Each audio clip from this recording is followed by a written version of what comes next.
Welcome to Nutric Food Show 12th Ramadan Diet Plan. Subscribe our YouTube channel for more video updates. Take at least 8 to 10 glasses of water regularly. Take soupy things every day. Wake up for Sehri on time.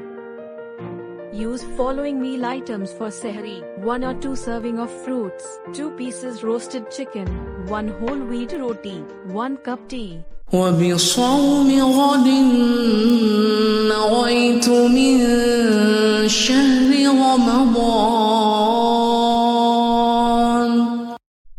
الله أكبر الله أكبر. Consume following meal items for Iftar: 2 dates, 1 grilled salmon fillet, 1 chopped cucumber.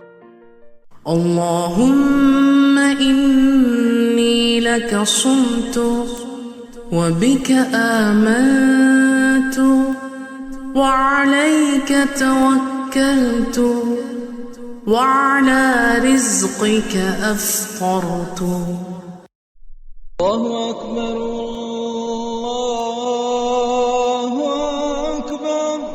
Meal items for dinner: half plate Haleem, 1 whole wheat roti, 2 hard-boiled egg whites. No exercise for 12th day. Don't forget to like, share, comment this video and subscribe our channel.